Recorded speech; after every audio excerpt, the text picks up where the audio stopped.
Guys time ನೋಡ್ಬೋದು ಇವಾಗ ಬೆಳಗ್ಗೆ 5 ಗಂಟೆ. ಸೊ ಇಷ್ಟೊತ್ತಿಗೆ ವ್ಲಾಗ್ನ ಸ್ಟಾರ್ಟ್ ಮಾಡಿದ್ದೀನಿ ಬೆಳಗ್ಗೆಯಿಂದನೇ. ಸೊ ಫಸ್ಟ್ ಎತ್ಕೊಳ್ಳೆ ನಾವು ಅಜ್ಜ ಎಲ್ಲ ಕಸ ಗುಡಿಸಿ ನೀರು ಹಾಕಿ ರಂಗೋಲಿ ಬಿಡ್ತಾಯಿದ್ದಾರೆ. ಸೊ ಏನಿವತ್ತು ಇಷ್ಟು ಬೇಗ ವ್ಲಾಗು ಅಂತಂದರೆ ನಮ್ಮ ಇವತ್ತು ಬೆಂಗಳೂರಿಗೆ ಹೋಗ್ತಾಯಿದ್ದಾರೆ, ಅದಕ್ಕೋಸ್ಕರ ಬೇಗ ಇದ್ದು ಆಚೆ ಕಡೆ ಕಸ ಎಲ್ಲ ಗುಡಿಸಿ ರಂಗೋಲಿ ಕೊಟ್ಬಿಟ್ಟು ಆಮೇಲೆ ಇವತ್ತು ನಮ್ಮದು ಮನೆ ದೇವರು ಅಂದರೆ ಬಿಳಿಗಿರಿ ರಂಗನಾಥ ಸ್ವಾಮಿದು ರಥೋತ್ಸವ ಇವತ್ತು. ಸೊ ಅದಕ್ಕೋಸ್ಕರ ಎಲ್ಲ ಸ್ನಾನ ಎಲ್ಲ ಮಾಡಿಕೊಂಡು ರಂಗೋಲಿ ಎಲ್ಲ ಬಿಟ್ಬಿಟ್ಟು ಈಗ ಬೆಂಗಳೂರಿಗೆ ಹೊರಡ್ತಾ ಇದ್ದಾರೆ. ವ್ಲಾಗ್ನ ಕಂಟಿನ್ಯೂ ಮಾಡ್ತೀನಿ, ನೋಡ್ತಾಯಿರಿ. 5 ಗಂಟೆಗೆ ನಮ್ಮ ಬೀದಿಲಿ ಒಬ್ಬರು ಇಲ್ಲವೇ ಇಲ್ಲ, ಇನ್ನೂ ಎದ್ದೇ ಇಲ್ಲ. ಸೊ ನೋಡ್ಬೋದು ಯಾರೂ ಇಲ್ಲ. ನಮ್ಮಲ್ಲಿ ಕಸ ಗುಡಿಸ್ತವ್ರೆ. ಸೊ ನೋಡ್ಬೋದು ಹೆಂಗಿದೆ ಅಂತ, ಕತ್ಲೆ ಇನ್ನು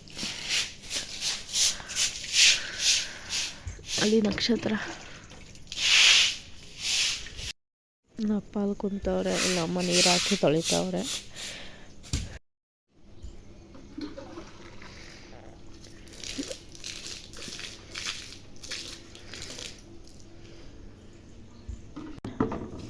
ನೀರೆಲ್ಲ ಹಾಕಿದ್ದಾಯಿತು, ಇವಾಗ ನೆಕ್ಸ್ಟು ರಂಗೋಲಿ ಬಿಡ್ತಾರೆ.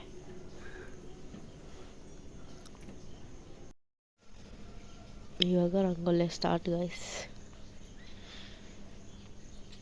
ಪ್ರತಿದಿನ ನಾವು ಮುಂದೆ ಬೆಳಗ್ಗೆ ಎದ್ದ ಕೂಡಲೇ ರೊಟ್ಟಿ ಇದನ್ನೇ ಆಚೆ ಕಸ ಗುಡಿಸಿ ನೀರು ಹಾಕಿ ರಂಗೋಲಿ ಬಿಡೋದು.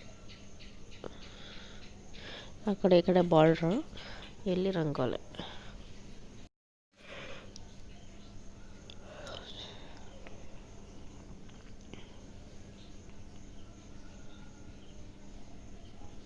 ನಮ್ಮಮ್ಮ ರಂಗೋಲಿ ಸಕ್ಕತ್ತಾಗಿ ಬಿಡಿಸ್ತಾರೆ. ಸೊ ಅದು ಸಿಂಪಲಾಗಿ ಬಿಡಿಸ್ತಾ ಇದ್ದಾರೆ. ಏನಾರು ಹಬ್ಬ ಆಡಿದಿನ ಬಂತು ಅಂತ ಫುಲ್ ಗ್ರ್ಯಾಂಡಾಗಿ ಬಿಡಿಸ್ತಾರೆ.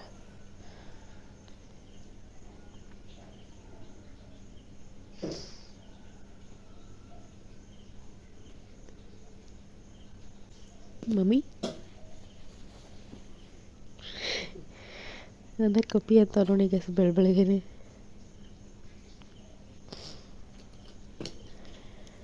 ಏನು ಬಿಡಿಸ್ತೀಯ?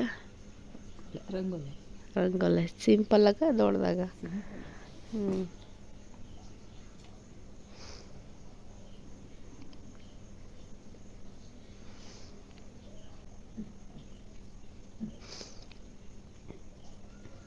5-3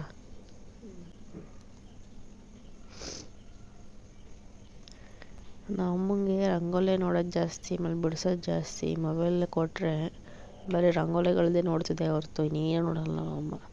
ಅದು ಬಿಟ್ಟರೆ ಸೀರಿಯಲ್. ನಾನು ಹಂಗಲ್ಲ, ಯಾವುದೂ ನೋಡಲ್ಲ, ವ್ಲಾಗ್ ನೋಡ್ತೀನಿ ಎಲ್ಲರದು. ನಾನು ಮೊದಲು ನಮ್ಮಮ್ಮ ಸ್ಟಾರ್ಟಿಂಗ್ ಮದುವೆ ಆದ ಹೊಸ್ತರಲ್ಲಿ ಸಖತ್ತಾಗಿ ಬಿಡಿಸ್ತಿದ್ರಂತೆ ರಂಗೋಲಿ, ದೊಡ್ಡ ದೊಡ್ಡ ರಂಗೋಲಿ ಎಲ್ಲನೂ. ಇವಾಗ ಅಷ್ಟೆಲ್ಲ ಮರ್ತೋಗಿದೆ ಅಂತ ಅಂತಾರೆ, ಆದರೂ ಬಿಡಿಸ್ತಾರೆ, ಪರವಾಗಿಲ್ಲ.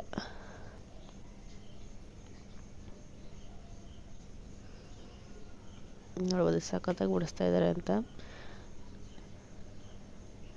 ಸಿಂಪಲ್ಲಾಗಿ ಮನೆ ಮುಂದೆ ಬಿಟ್ಕೋಬೋದು. ನೀವು ಟ್ರೈ ಮಾಡಿ, ರಂಗೋಲಿ ಗೊತ್ತಿರಲ್ವಲ್ಲ ಅಂಥವ್ರು ಟ್ರೈ ಮಾಡಿ, ಗೊತ್ತಿರೋರು ಬೇರೆ ಥರ ಟ್ರೈ ಮಾಡಿ.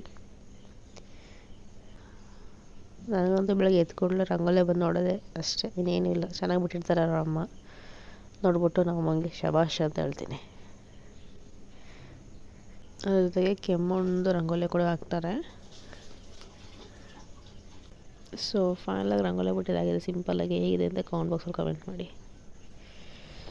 ಶಬಾಷ್ ಮಮ್ಮಿ, ನಾನು ಹೇಳ್ಕೊಟ್ಟಿದ್ದಕ್ಕೂ ಸಾರ್ಥಕ ಆಯಿತು. ಗೈಸ್ ನಮ್ಮ ಅಣ್ಣ ಏನು ಮಾಡ್ತಾವನೆ ಅಂತ ತೋರಿಸ್ಕೊಡ್ತೀನಿ ಬನ್ನಿ. ಹಾಯ್ ಧ್ರುವ. ಅಪರೂಪಕ್ಕೆ ನಮ್ಮನ್ನ ಟೀ ಬಿಸಿ ಮಾಡ್ತಾವನೆ.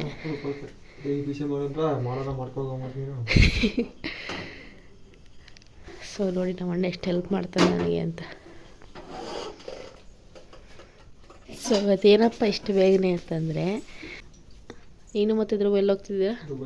ಹಾಂ, ದುಬೈಗ ಹೋಗ. ಮುಖ ನೋಡಿ ಹೋಗೋ ಮುಖ ದುಬೈಗೆ. ಬೇಡ. ಹಾಂ, ಎಲ್ಲಿ ಹೋಗ್ತಿದ್ದೀರ ಹೇಳಿ? ಬೆಂಗಳೂರು. ಏನು ಇವಾಗ ವಿಶೇಷ? ನಿಮ್ಮ ಭಾವನ ಮನೆಗೆ, ಅಂದರೆ ನಮ್ಮದು ಏಮಣ್ಣ ಮನೆಗೆ. ನನ್ನ ಮಗ ಬ್ಯಾಗ್ರೌಂಡಲ್ಲಿ ಡಿಸ್ಟರ್ಬ್ ಮಾಡ್ತಾರೆ ನಮ್ಮ ಪೇಪರ್ದು. ಇವತ್ತು ನಮ್ಮ ಏಮಣ್ಣ ಮನೆಗೆ ಹೋಗ್ತಾವ್ರೆ ಇವರು. ಸೊ ಇದನ್ನು ತೊಳೆಯೋಕ್ಕಾಗ್ತಾರೆ ಇವಾಗ ಅಷ್ಟೇ ಗೈಸ್. ಪ್ಯಾಕಿಂಗ್ ಎಲ್ಲರೂ ಆದ್ರೇ ಆಯಿತು ಗೈಸ್. ಇವಾಗ ಹೊರಡ್ತಾವ್ರೆ ಊರಿಗೆ. Bye mummy. ಬೈದ್ರುವ ಬಾಯ್ ಬಾಯ್. ಇವಾಗ ಸ್ವಲ್ಪ ಬೆಳಕರಿತಿದೆ ಗೈಸ್. ಟೈಮ್ ಬಂದು ಇವಾಗ 5:45. 5 ಗಂಟೆಗೆ ನಮ್ಮ ನೀರೆಲ್ಲ ಹಾಕಿ ಕಸ ಗುಡಿಸಿ ರಂಗೋಲೆಲ್ಲ ಬಿಟ್ಟರು. 6 ಗಂಟೆ ಬಸ್ಗೆ ಹೋಗ್ತಾ ಇದ್ದಾರೆ. ಬಾಯ್ ಬಾಯ್. ಹುಷಾರಾಗೋಯ್ತು. ಫೋನ್ ಮಾಡಿ ಬಾಯ್. ಹಾಂ ಬಾಯ್. ಬಾಯ್ ಬಾಯ್.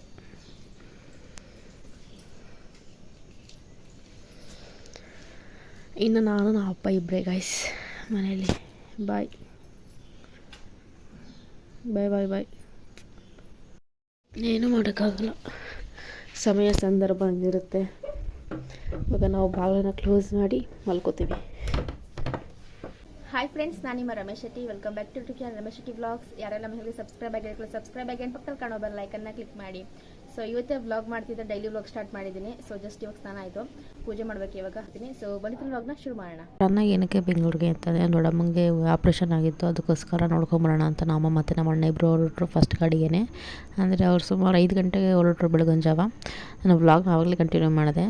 ನಾವು ಹೋಗ್ಬೇಕಾಗಿತ್ತು, ಆದರೆ ಆಗಲಿಲ್ಲ. ಅದಕ್ಕೋಸ್ಕರ ಇನ್ನೊಂದು ಹೋದರೆ ಆಯಿತು ಅಂದ್ಬಿಟ್ಟು ಫಸ್ಟು ನಮ್ಮ ಅಣ್ಣ ಮತ್ತು ನಮ್ಮ ಅಮ್ಮ ಇಬ್ಬರನ್ನು ಕಳಿಸಿದೆ ನಾನು, ಹೋಗಿ ನೋಡ್ಕೊಂಬನ್ನಿ ಅಂತ. ಸೊ ಇದು ಫುಲ್ ವೀಡಿಯೋ ಬಂದು ಏನಾಗಿದೆ ಎತ್ತ ಅಂತ ನಮ್ಮ ಏಮಣ್ಣ ಚಾನಲ್ ಚೆಕ್ ಮಾಡ್ಬೋದು.